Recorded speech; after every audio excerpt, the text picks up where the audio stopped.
Hi hello welcome to Shiva studios. రోజుకో వివాదం, పూటకో సంచలనం. సోషల్ మీడియా పుణ్యమా అని ఎప్పుడు ఏ వీడియో ఎవరి మెడకు చుట్టుకుంటుందో, ఏ మాట ఎవరిని ఏకేకిన పాతాళానికి తొక్కేస్తుందో తెలియని పరిస్థితి. పద్మశ్రీ అవార్డు గ్రహీత, తెలుగు రాష్ట్రాల్లో లక్షలాది మంది అభిమానులున్న ప్రముఖ ప్రవచనకర్త గరికపాటి నరసింహారావు ఇప్పుడు సరిగ్గా ఇలాంటి ఒక ఊబిలోనే చిక్కుకున్నారు. ధర్మం, న్యాయం, సంస్కారం గురించి మైకు పట్టుకొని గంటల తరబడి ప్రవచనాలు చెప్పే ఆయన నోటి వెంట వచ్చిన కొన్ని మాటలు ఇప్పుడు సామాన్యుల గుండెల్లో మంటలు రేపుతున్నాయి. నెటిజన్లకైతే బ్లడ్ బాయిల్ అయ్యేలా చేస్తున్నాయి. ఆయన ఏమన్నారో తెలుసా? కడుపు కాలి ప్రభుత్వ బడికి వెళ్ళి మధ్యాహ్న భోజనం తినే పేద పిల్లలను ఏకంగా శోభనం పెళ్లి కొడుకులతో పోల్చారు. అసలు బడిలో పిల్లలకు భోజనం ఎందుకు పెట్టాలి? కోడిగుడ్లు ఎందుకు ఇవ్వాలి? బుద్ధుందా లేదా అంటూ విద్యా వ్యవస్థ పైన, పేదరికం పైన తన అహంకారాన్ని ప్రదర్శించారా అన్న అనుమానాలు రేకెత్తించేలా ఆయన మాట్లాడిన ఒక వీడియో ఇప్పుడు ఇంటర్నెట్ను షేక్ చేస్తోంది. అసలు గరికపాటి ఏమన్నారు, ఎందుకన్నారు, దీని వెనుకున్న అసలు కథ ఏంటి, జనం ఎందుకు ఆయనపై ఇంతలా బగ్గుమంటున్నారు అనేది ఈ వీడియోలో క్లియర్గా తెలుసుకుందాం. వేదిక దొరికితే చాలు తనదైన శైలితో పద్యాలు పాడుతూ, పిట్టకథలు చెబుతూ శ్రోతలను మంత్రముగ్ధులను చేసే గరికపాటి ఈసారి మాత్రం శృతిమించారు. అత్యంత సున్నితమైన పేదవాడి ఆకలికి సంబంధించిన మధ్యాహ్న భోజనం పథకంపై ఆయన చేసిన వ్యాఖ్యలు వివాదాస్పదంగా మారాయి. ఆయన ఏమన్నారో తెలుసా? బల్లలో మధ్యాహ్న భోజనమే ముఖ్యమైంది, చదువు మిథ్యానమైంది. చదువు ఎవడికి అక్కర్లే. భోజనంలో గుడ్డెట్టారా, గాడిద గుడ్డెట్టారా? అన్నం తినేవాడికి కోడిగుడ్డు పెట్టడమేంది? బుద్ధుందా లేదా? చదివితే చదువుకోవాలి, లేకపోతే వెళ్ళిపోమ్మని చెప్పు. అంతటితో ఆగారా అంటే లేదు. అక్కడే ఒక దారుణమైన పోలిక తెచ్చారు. కోడిగుడ్ల కోసం వస్తావా నీవు? ఈ గుడ్లు లెక్క రాయాలి మాస్టర్ల వాళ్ళ కర్మకాలి. చదువు చెప్పక్కర్లే, ఇక వాళ్ళు చదివేందుకు చెప్తారండి? అసలు పిల్లలకు భోజనం పెట్టడం ఏంటి? వాళ్ళ భోజనాలు వాళ్ళని తెచ్చుకోమనండి, లేకపోతే మానేయమనండి. పిల్లలకు భోజనం పెట్టి, పుస్తకాలు ఇచ్చి, యూనిఫామ్ ఇచ్చి ఇన్ని ఇస్తే వాడు చదువుతాడా? శోభనం పెళ్లి కొడుకులా మంచమెక్కి కూర్చుంటాడు అని ఏమాత్రం సంకోచం లేకుండా మాట్లాడేశాడు గరికపాటి. శోభనం పెళ్లి కొడుకులా మంచమెక్కి కూర్చుంటాడు అని ఒక పసి పిల్లాడిని, అది ప్రభుత్వ బడికి వచ్చే నిరుపేద పిల్లాడిని ఉద్దేశించి అనడానికి మీకు మనసేలా వచ్చింది? మీలాంటి గొప్ప పండితుడి నోటి నుంచి రావాల్సిన పదములేనా ఇవి? భోజనాలు వాళ్ళనే తెచ్చుకోమనండి అనడానికి ఎంత ఈజీగా అనేసారని నెటిజన్లు ఆగ్రహం వ్యక్తం చేస్తున్నారు. ఈ వీడియో సోషల్ మీడియాలో బయటకు రాగానే ఒక్కసారిగా యూత్, నెటిజన్లు, ప్రజా సంఘాలు, విద్యావేత్తలు ఇలా ప్రతి ఒక్కరూ గరికపాటిపై విరుచుకుపడుతున్నారు. ట్విట్టర్, ఫేస్బుక్, ఇన్స్టాగ్రామ్ ఎక్కడ చూసినా ఆయనపై తీవ్ర స్థాయిలో విమర్శల వర్షం కురుస్తోంది. ఎందుకంటే గరికపాటికి బహుశా తెలియదేమో, ప్రభుత్వ పాఠశాలలకు వచ్చే పిల్లలు ఎక్కడి నుంచి వస్తారు? వాళ్ళు కార్లలో దిగరు, వాళ్ళ ఇళ్లలో డైనింగ్ టేబుల్స్ ఉండవు. పూట గడవని కూలీలు, రెక్కాడితే గాని డొక్కాడని వ్యవసాయ కూలీలు, రిక్షా కార్మికుల పిల్లల వాళ్ళు ఒక పూట ఇంట్లో తిండి దొరక్కపోయినా బడికి వెళ్తే మధ్యాహ్నం ఆ దేవుడు లాంటి ప్రభుత్వాలు ఒక పూట కడుపు నిండా పెడతాయి కదా అని ఆకలి తీర్చుకోవడానికి బడికి వచ్చే చిన్నారులు లక్షల మంది ఉన్నారు. ఆకలి ఎంత భయంకరమైనదో మీకు తెలుసా? ఒక పూట తిండి లేక ఏడ్చే పసివాడి కడుపు మంట ఏంటో మీరు ఎప్పుడైనా చూసారా? మధ్యాహ్న భోజన పథకం అనేది ఎవరో ఒకరు రాత్రికి రాత్రి తీసుకున్న నిర్ణయం కాదు. ఎందరో పిల్లలు మధ్యలోనే చదువు మానేస్తున్నారు.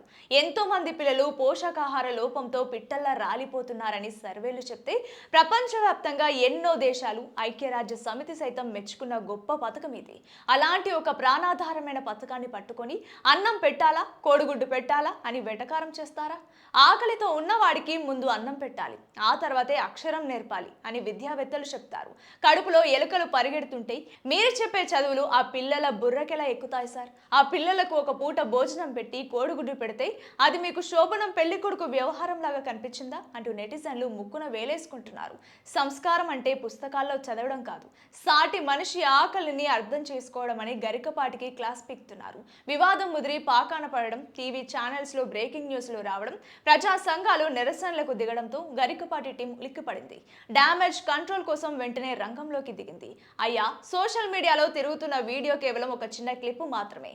ఎవరో కావాలని ఆయన ఇమేజ్ ను డ్యామేజ్ చేయడానికి సగం వీడియోను కట్ చేసి వైరల్ చేస్తున్నారు. ఆయన చేసిన పూర్తి ప్రసంగాన్ని వినండి. ఆయన ఉద్దేశం పిల్లలకు భోజనం పెట్టకూడదని కాదు, విద్యా వ్యవస్థలో కేవలం భోజనం పైనే దృష్టి పెట్టి చదువును నిర్లక్ష్యం చేస్తున్నారన్న ఆవేదన మాత్రమేనని ఆయన వ్యక్తం చేశారు. అంటూ గరికపాటి బృందం ఒక వివరణ ఇచ్చింది. ఆయన ఉద్దేశం మంచిదే కావచ్చు, చదువు పడిపోతుంది అన్న ఆవేదన అనుకుందాం. కానీ ఆయన వాడిన పదజాలం సంగతి ఏంటి? బడికి వచ్చే పసిపిల్లలను శోభనం పెళ్లి కొడుకుతో పోల్చడాన్ని ఏ విద్యావేత్త సమర్థిస్తాడు? ఏ తల్లిదండ్రులు సహిస్తారు? ప్రవచనాలు చెప్పే నోటి నుంచి రావాల్సిన భాష ఇదేనా? ప్రభుత్వ వ్యవస్థలో తప్పులుంటే ప్రభుత్వాన్ని ప్రశ్నించండి. చదువు చెప్పని మాస్టర్లను నిలదీయండి. అంతేకాని ఆకలితో వచ్చే ఆ పసిగుడ్డుల అన్నం కంచంలో ఎందుకు మట్టి కొడతారు అని సామాన్యులు సూటిగా ప్రశ్నిస్తున్నారు.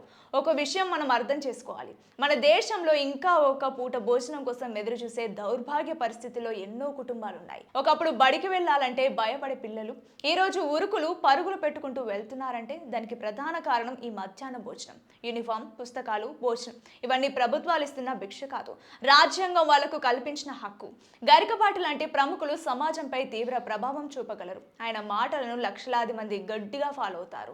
అలాంటి పెద్దలు ఒక మైకు దొరికింది కదా అని 4 చప్పట్లు కొడుతున్నారు కదా అని ఆవేశంలో ఏది పడితే అది మాట్లాడితే రేపు పొద్దున్న నిజంగానే ఆ పథకాలను ఆపేస్తే ఆ పిల్లల భవిష్యత్ ఏంటి?